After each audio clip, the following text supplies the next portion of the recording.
नमस्कार दोस्तों, स्वागत है आपका मेरे YouTube चैनल पे, जहां आपके लिए प्रेजेंटिंग होती हैं कुछ अकाउंट से रिलेटेड चीजें। जैसे कि आज के इस वीडियो चैप्टर में आपने स्क्रीनशॉट्स पे और या थंबनेल पे आपने देख ही लिया होगा, जो हम टॉपिक डिस्कस कर रहे हैं, वो नील रिटर्न के बारे में है। हम यहाँ पर दो लोगों की रिटर्न फाइल करने वाले हैं, जिसमें मैं आपको बेसिक पहले बताऊंगा कि नील रिटर्न फाइल कैसे करते हैं जीएसटीआर 3B की। एंड सेकेंड जो जीएसटीआर 3B होगा वो होगा जीएसटीआर 1 के बेस्ड पर, जिसमें ना कुछ टैक्सेस एंड टीसीएस क्रेडिट्स के लिमिट्स के अकॉर्डिंग हम फाइल करते हैं। तो पॉइंट्स ये है कि हमें उस चीज़ को डिस्कस करने के लिए भी प्रैक्टिकली स्क्रीन के ऊपर आना पड़ता है। तो स्क्रीन के ऊपर जैसे कि हम हैं अभी, और लॉगिन पोर्टल पर आपको जाना होता है। तो जो लॉगिन पोर्टल होता है वो gst.gov.in, यानी कि गुड्स एंड सर्विसेज टैक्स के गवर्नमेंट पोर्टल डॉट इन पर आना है। यहाँ आने के बाद आपको कुछ इस तरीके का पेज दिखता है, जो यहाँ पर आपको स्क्रीन पे दिख रहा है अभी। अब इसके बाद आपको क्या करना है, क्लिक करना है सीधा लॉगिन पैनल के ऊपर। क्लिक कैसे करना, लॉगिन पैनल के ऊपर क्लिक करना। अगर ऑलरेडी आपका जीएसटी रजिस्ट्रेशन हो रखा है, आपने जीएसटी रजिस्ट्रेशन कर रखा है ऑलरेडी, तो आपके पास एक लॉगिन पैनल होगा। लॉगिन में यूजर आईडी और पासवर्ड आपको मेंशन करना होता है। लॉगिन पे क्लिक करते हैं तो यहाँ पे आप देखेंगे कुछ डैशबोर्ड इस तरीके से ओपन हो जाता है, जहां पर आपको अपना यूजर नेम और अपना है ना पासवर्ड डालना होता है। तो यहाँ मैं यूजर नेम और पासवर्ड एंटर कर रहा हूँ। देन उसके बाद ये कैप्चर कोड मांगता है, रिक्वायर्ड होता है ये कैप्चर कोड, क्योंकि कैप्चर कोड एक वेरिफिकेशन कोड होता है, एक नोट होता है वेरिफिकेशन का। किसी भी गवर्नमेंट वेबसाइट पे जाएं या फिर किसी भी लीगलाइज वेबसाइट पर आप विजिट करते हैं, तो विजिट करने के बाद आप देखते हैं वहां पर क्यूआर कोड आता है, कुछ है ना इमेजेस आती हैं या फिर कुछ है ना न्यूमेरिकल नंबर्स आते हैं। तो इन चीज़ों को, इन कैरेक्टर्स को किस लिए डालना होता है, इसके पीछे बिहाइंड ऑफ द रीज़न ये है, इसके पीछे भी एक रीज़न होता है कि रोबोटिक सिस्टम जो है ना हमारे इंडिया में या फिर अदर कंट्रीज में देखा जाए, तो हर जगह पर ना एआई जो होता है, आर्टिफिशियल इंटेलिजेंस, बहुत ज़्यादा बिल्ड हो रही है। उसी की वजह से यहाँ पर है ना कैप्चर कोड को डालने का प्रोसेस रखा जाता है, क्योंकि है ना ये क्या होता है कि रोबोटिक सिस्टम इसको अगर कोई हैक करता है, तो वो कैप्चर कोड के बिना एक्सेस नहीं कर सकता है। ठीक है, तो लॉगिन कर लेते हैं हम इसको। अब लॉगिन करने के बाद आप देख सकते हैं यहाँ पे इस तरीके का आपको डैशबोर्ड नजर आ रहा है गुड्स एंड सर्विसेज टैक्स का, लॉगिन पोर्टल के अंदर, मतलब लॉगिन करने के बाद। आपको लॉगिन करने के बाद कुछ इस तरीके का पोर्टल मिलता है, जिस पोर्टल पे आप देख सकते हैं यहाँ पर है ना मंथली बेसिस पे रिटर्न कैलेंडर है। लास्ट में देखिए हेडिंग लिखा होता है। फर्स्ट थिंग मैं आपको ना एक डिस्क्लोज करना चाहता हूँ कि आपने ना स्कूल में स्टडी भी की होगी या फिर आपने ना कहीं पढ़ाई भी की होगी, तो हर जगह पे है ना आप देखेंगे, कोई नोट्स उठा के देखेंगे, कोई बुक्स उठा के देखेंगे या फिर किसी भी वेबसाइट पे विजिट करके देखते हैं, तो वहाँ हेडिंग होती है। कोई रॉकेट साइंस ज़्यादा नहीं होता है, सिर्फ हमारे माइंड को समझने की ज़रूरत होती है, हमें चीज़ों को समझने की ज़रूरत होती है। रट्टू तोता बनने की कोई ज़रूरत नहीं है। पीके ने भी समझाया था मूवी के अंदर, और साथ में आपको है ना आमिर खान की बहुत सी ऐसी मूवीज हैं जिन पर उसने है ना रट्टू तोतों के ऊपर है ना डिस्कशन किया हुआ है। तो आपने देखी होगी थ्री इडियट्स, मुझे लगता है कि ऐसा कोई भी पर्सन नहीं जिसने नहीं देखी होगी इंडिया के अंदर, अगर वो फिल्मी दुनिया से इंटरेस्ट रखता है तो थ्री इडियट्स के अंदर बस उन्होंने यही समझाने की कोशिश किया था कि रट्टू तोता नहीं बनना है, हमने क्या करना है, हमने चीजों को समझना है। तो वही मैं भी कह रहा हूँ कि हमने चीजों को समझना है। रट्टू तोता बनोगे, वीडियो स्किप करोगे, ठीक है यहाँ पे ऐसे करना है, यहाँ पे ऐसे करना है, भाई स्टेप करने तो हैं, लेकिन उसने बंदे ने उस वीडियो में क्यों करे हैं स्टेप्स को, वही आपको समझना है कि भाई उस बंदे ने जिस वीडियो में दिखाया है कि यार ये मेरी वीडियो से मैच कर रहा है, इस वीडियो को देखा मैंने, हाँ इस वीडियो में इस बंदे ने ऐसे ऐसे किया है, मेरे पास भी सेम प्रोसेस आ रहा है, मेरे पास भी सेम प्रॉब्लम आ रही है, मैं भी ऐसे ऐसे कर देता हूँ। यार एग्जैक्टली exactly, आपको थोड़ा सा रुक करके समझने की जरूरत है कि उस पर्सन ने जो वीडियो के अंदर दिखाया है, क्या उसके पास वही क्वेरी थी जो क्वेरी आपके पास है, क्या उसके पास भी वही प्रॉब्लम थी जो प्रॉब्लम आपके पास है। अगर नहीं थी तो उसने क्यों वो एक्शन लिया, उस चीज को समझें। जब आप समझेंगे तो आप बेहतर कर पाएंगे, अदरवाइज क्या है, फेलियर के फेलियर ही खड़े हो जाएंगे। तो रट्टू तोते को साइड में करो, और सीखना है तो कुछ इस तरीके से सीखो ना कि भाई आगे आपकी लाइफ में ना किसी दूसरे बंदे को भी आप सिखा पाओ। ठीक है, तो यहाँ पोर्टल पे आपको सामने डैशबोर्ड नजर आ रहा है। डैशबोर्ड पे देखिए लॉगिन डेट होती है, लॉगिन टाइम आता है, किस डेट पे लॉगिन किया हुआ है, किस टाइम पर लॉगिन किया हुआ है। ठीक है, लास्ट लॉगिन की डिटेल्स है यहाँ पे, आप देख सकते हैं लास्ट लॉगिन इन ऑन। उसके बाद है करंटली लॉगिन, आईपी एड्रेस आता है यहाँ पर कि किस आईपी एड्रेस के ऊपर अभी लॉगिन है। देन उसके बाद नीचे आपको ये डिटेल्स डिटेल्स दिख रही है, इसकी कोई ज़रूरत नहीं है मुझे डिटेलिंग बताने की। या रिटर्न का कैलेंडर आपको मिल जाता है जो कि हेडिंग में लिखा हुआ है। 5 रिटर्न पीरियड्स यहाँ पे दिख रहे हैं आपको। अच्छा यहाँ पर देखिए कलर का मतलब हम समझ लेते हैं कि देखिए यहाँ पे ना रिटर्न कैलेंडर पर है ना कलर्स हाइलाइट करता है, हाइलाइटेड होती हैं चीज़ें। ग्रीन का मतलब होता है भाई कि ये एक्चुअली है। अब रेड लाइट हो गई, येलो लाइट हो गई, ग्रीन लाइट हो गई। अब आपको है ना इतना तो सेंस होगा कि ग्रीन लाइट किस लिए होती है, रेड लाइट किस लिए होती है और येलो लाइट किस लिए होती है। नहीं भी है तो मैं इस वीडियो के अंदर बताना चाहता हूँ कि ग्रीन लाइट होती है यानी कि आपका रिटर्न फाइल हो रखी है। अगर हम as compare to green and red traffic signal की बात करें तो वहां पर भी ग्रीन का मतलब होता है कि आप जा सकते हैं, रास्ता साफ है, आप किसी डायरेक्शन में जा सकते हैं। येलो का मतलब होता है कि ठीक है, येलो का मतलब होता है कि आप एक कंडीशन में हैं, मतलब एक रनिंग पीरियड बना है, आप इसमें निकल सकते हैं। तो यहाँ पर जीएसटी रिटर्न में भी येलो का मतलब ये होता है कि टू बी फिल्ड, मतलब अभी टाइम है आपके पास। ऐसा नहीं कि नहीं है टाइम, टाइम है अभी, आप इसको भर भर सकते हैं, रिटर्न को फाइल कर सकते हैं। रेड पॉइंट जब आता है तो रेड पॉइंट का मतलब होता है कि रिटर्न की डेट, ड्यू डेट जो है वो निकल चुकी है। अब देखिए रिटर्न की ड्यू डेट से ना मिलती है, कैसे मिलती है? जब हम एक मंथ से सेकेंड मंथ पे जंप करते हैं तो हमें हर महीने की 10 तारीख को GSTR 1 फाइल करनी पड़ती है और 20 तारीख को GSTR 3 भी फाइल करनी होती है। अब देखिए GSTR 1 और GSTR 3 भी में इतना बड़ा डिफरेंस क्यों दे दिया गया है? तो डिफरेंस देने का रीजन भी यही है कि GSTR 3 भी जब हम फाइल करने जाते हैं तो हमारे पास GSTR 3 भी से पहले की कुछ है ना जीएसटी की डिटेल्स मतलब मैच करने चाहिए, वेरीफाइड होनी चाहिए। और साथ ही में क्या होता है कि परचेज का जो है ना आईटीसी आप ले रहे होते हैं, जब आपने अपनी सेल एंटर करी है तो GSTR 1 में तो आप सेल एंटर कर देते हैं, बट GSTR 3 भी में अपनी परचेज के डिटेलिंग्स के अकॉर्डिंग आप है ना क्लेम भी तो फाइल करेंगे। तो जब क्लेम लेने जाते हैं तो वहां पर वो डेट ड्यूरेशन रख देते हैं कि आप है ना मतलब 13 तारीख तक जो है कि डाल सकते हैं, 13 तारीख के बाद आपको है ना अपना आईटीसी क्लेम मिलना स्टार्ट हो जाता है। ठीक है, अगर आप मैनुअली परचेज बिल वगैरह चलाते हैं तो ये था पॉइंट, इस वजह से इतना डिफरेंस रखा गया। और भी मेजर डिफरेंस रखे गए हैं वो हम है ना एक डेडिकेटेड वीडियोस में डिस्कस कर लेंगे, जैसे कि मैं इसके ऊपर डिस्कशन कर रहा हूँ। तो नील फाइल के लिए हमें चलना है। अब ड्यू डेट देख सकते हैं यहाँ पे आ रहा है 20th of Feb 2023। तो इसका रीजन ये है कि 20 तारीख को फाइल कर सकते हैं, बट मैंने जो करंटली लॉग इन किया वो 1 डे बिफोर है, क्योंकि मेरे पास कोई डेटा नहीं, नील की रिटर्न में कभी भी फाइल कर सकता हूँ, सेम डे फाइल कर सकता हूँ।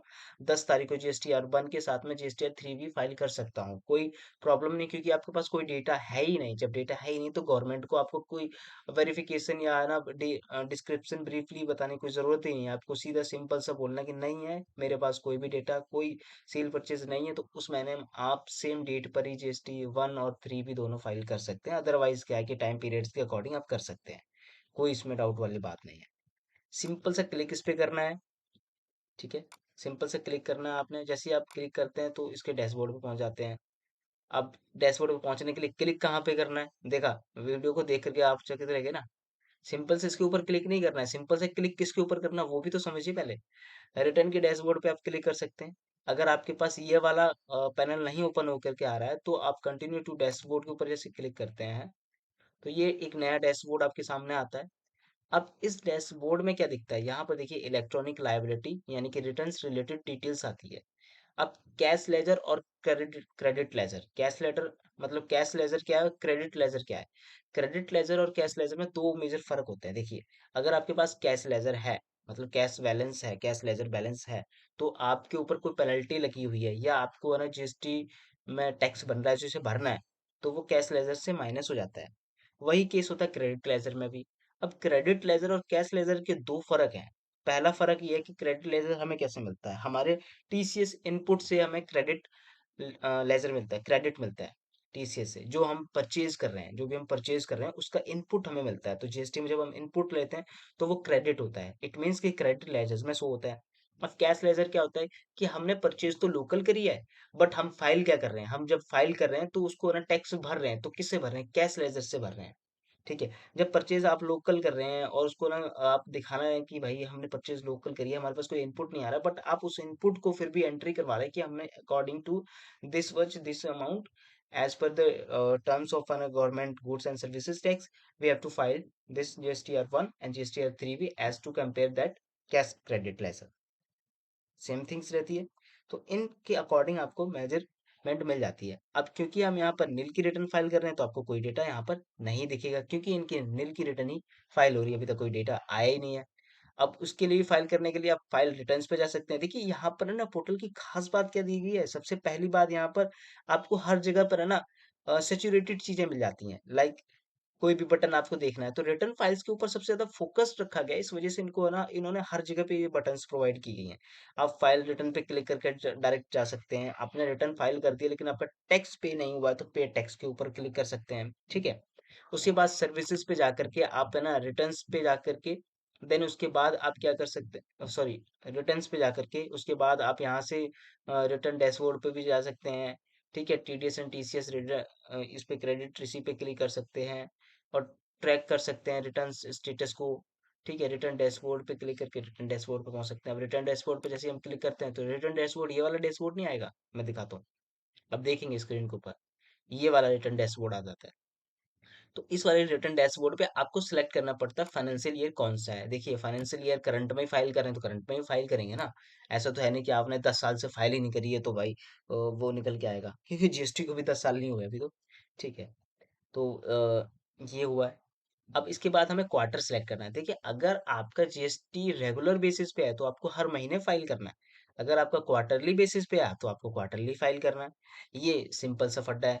ज्यादा इधर उधर भागने की जरूरत नहीं है, ज्यादा दिमाग को दौड़ाने की जरूरत नहीं है। दिमाग को दौड़ाना है तो नॉलेज के ऊपर दौड़ाइए। अब क्वार्टर हम फोर्थ फाइल कर रहे हैं, जैसे कि जनवरी से लेकर के मार्च के बीच में मतलब क्वार्टर फोर्थ है। अब अप्रैल से जून के बीच में थर्ड, 3-3 महीने का क्वार्टर होता है, इतना तो आप समझ ही गए होंगे ऑलरेडी। मुझे लगता है कि आपको पता ही होगा, नॉलेज में आपकी होगा ही कि 3 महीने का हम एक क्वार्टर बोलते हैं, ठीक है।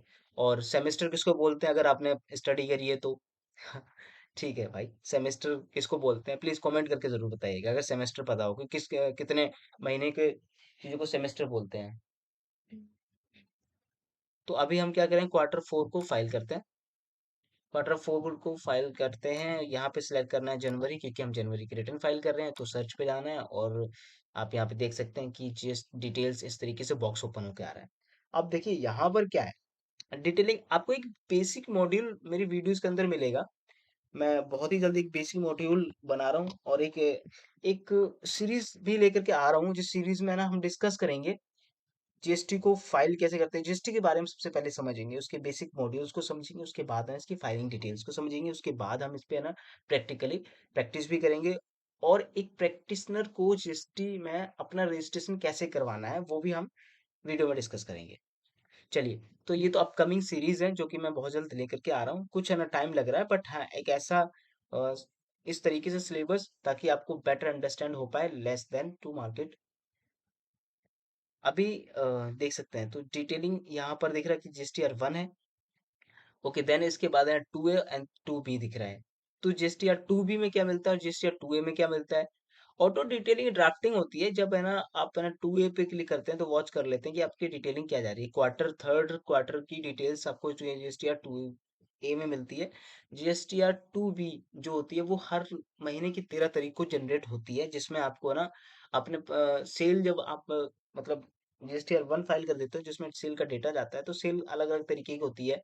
उस डेटा के अकॉर्डिंग यहाँ पर है ना क्या होता है, मैनिपुलेट होता है डेटा, और मैनिपुलेट होने के बाद डेटा आपका सिंक्रोनाइज्ड होकर के दिखता है कि आपने जिससे भी परचेज किया था उसका ना टीसीएस क्रेडिट इनपुट आपको मिला है या नहीं मिला है, ठीक है। जीएसटी इनपुट मिला है नहीं मिला है वो आप जीएसटीआर 2B फाइल फोल्डर में जाके देख सकते हैं।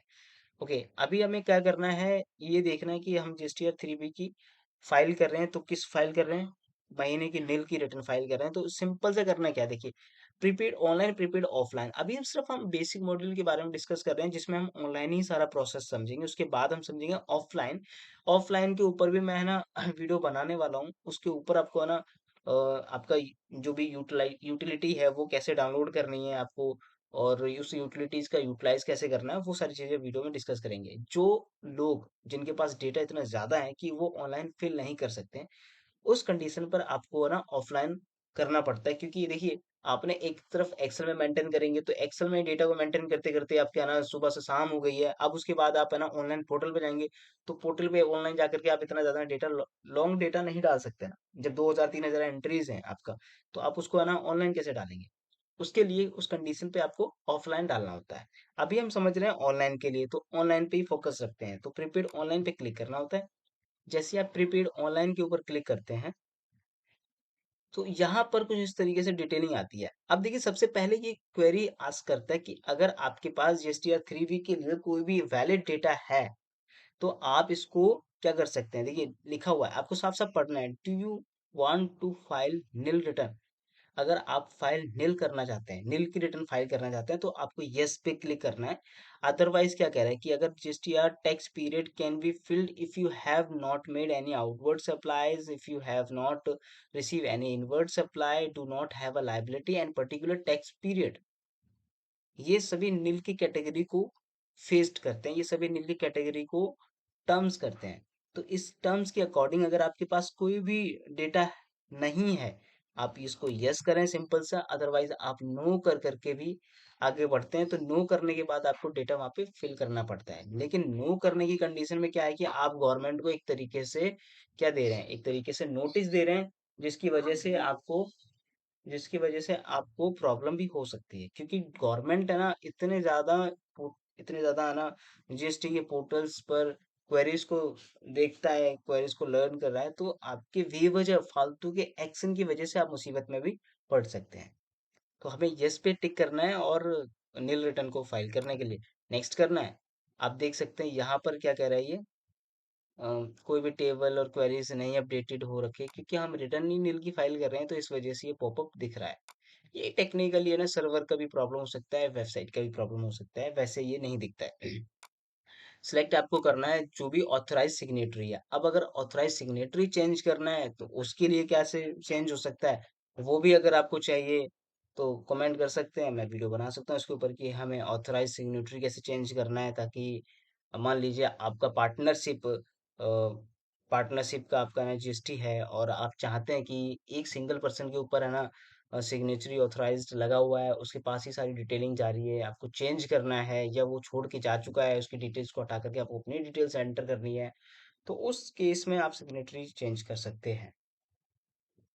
और भी कंडीशंस होती हैं, बहुत सी कंडीशंस होती हैं, उन कंडीशनों में भी अप्लाई होता है, आपको सिग्नेटरी चेंज कराना है तो। अगर आपका डेटा इतना ज़्यादा हो चुका है, आपकी कंपनी बड़ी हो चुकी है, लार्ज कंपनी के अकॉर्डिंग चल रही है, एक्यूमुलेशन अगर देखा जाए तो मीडियम स्ट्रक्चर पर है, और आप चाहते हैं कि आपका सीए, आपका चार्टेड अकाउंटेंट पर्टिकुलरली इसको देखे, या आपका हायर किया हुआ अकाउंटेंट है जो मतलब चार्टेड अकाउंटेंट है जिसने सीए भी कर रखी है, एज ए अकाउंटेंट आपके पास जॉब कर रहा है, वो इस चीज़ों को देखे, तो आप उस पर भी ये ऑथोराइज सिग्नेटरी दे सकते हैं।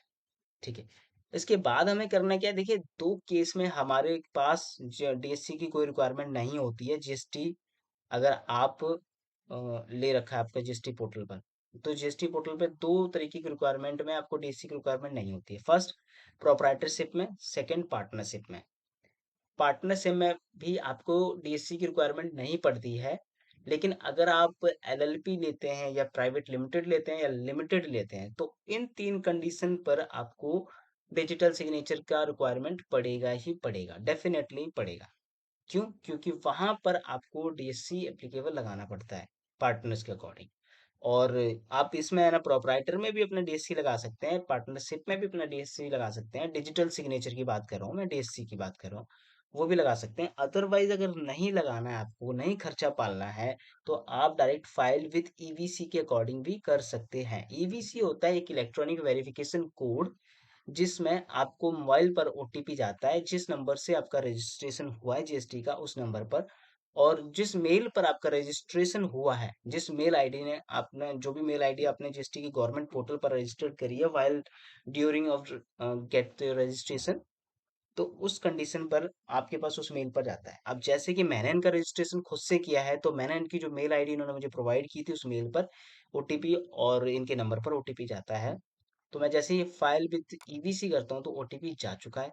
अब मुझे करना क्या है, सिंपल सा इनकी वेबसाइट, इनकी जीमेल को लॉगिन करना है, उस जीमेल से ओटीपी निकालना है, और देन फाइल कर देना है।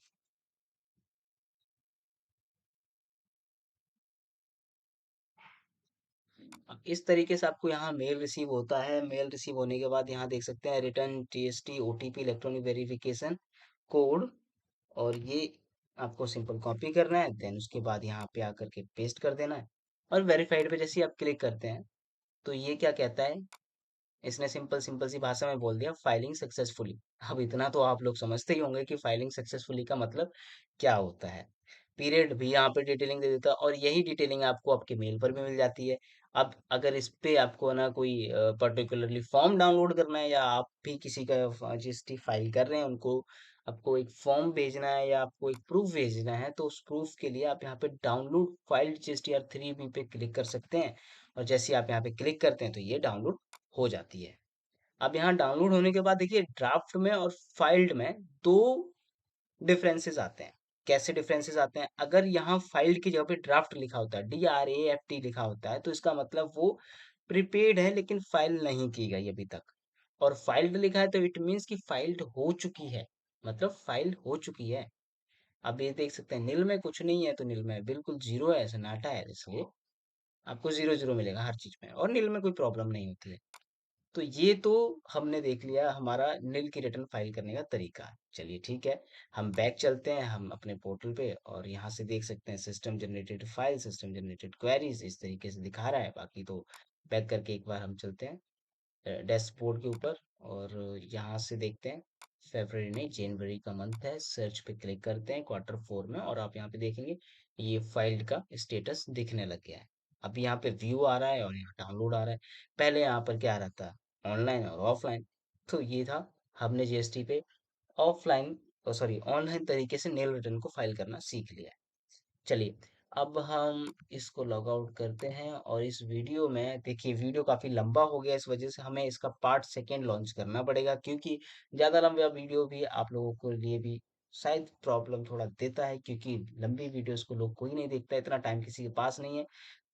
आमतौर पर देखा गया है और पाया गया है 66% के रेशियो में कि जिन वीडियोस में नॉलेज होती है उन्हें लोग बहुत कम देखते हैं, और जिन वीडियोस में फालतूगिरी होती है उन्हें लोग ज्यादातर देखते हैं, और पूरा भी देखते हैं। 1 घंटा आप, 3 घंटे की मूवी होती है, 3 घंटे मूवी में वेस्ट कर देंगे, लेकिन 3 घंटे से अगर 1.5 घंटा आपके माँ बाप बोले या फिर आपके ना स्कूल टीचर बोले या कोई है ना लेक्चरर बोले, तो उसमें आप घड़ी देखना स्टार्ट कर देंगे और सोचेंगे यार ये लेक्चरर कितना टाइम ले रहा है यार, कितना बोरिंग है, क्योंकि आपका इंटरेस्ट नहीं है उस जगह पे। अपना इंटरेस्ट चेंज कीजिए, अपना इंटरेस्ट दिखाइए, स्टडीज कीजिए। डॉक्टर एपीजे अब्दुल कलाम ने भी कहा था कि अगर आप है ना नॉलेज एक्वायर करते हैं तो लाइफ में आप इंक्रीजमेंट जरूर लेंगे। और एपीजे अब्दुल कलाम के बारे में कौन नहीं जानता, हमारे हिंदुस्तान के प्रेसिडेंट भी रह चुके थे वो।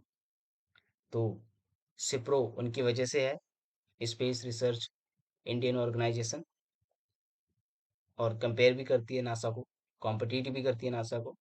चलिए वो तो फिलहाल नॉलेज हुई जनरल नॉलेज के बारे में। आज का ये वीडियो हम यहाँ पे खत्म करते हैं। Thank you so much for welcoming us our YouTube channel, and thank you for subscribing for YouTube channel. मैं उम्मीद करता हूँ कि आप लोग बहुत ही जल्द अपने है ना ये सीए की जो प्रिपरेशन कर रहे हैं या अकाउंटेंट की प्रिपरेशन कर रहे हैं उसमें बहुत बेहतर और 100% अपना दे करके आप है ना आगे अपने फ्यूचर को सिक्योर कर पाएंगे। Thank you so much.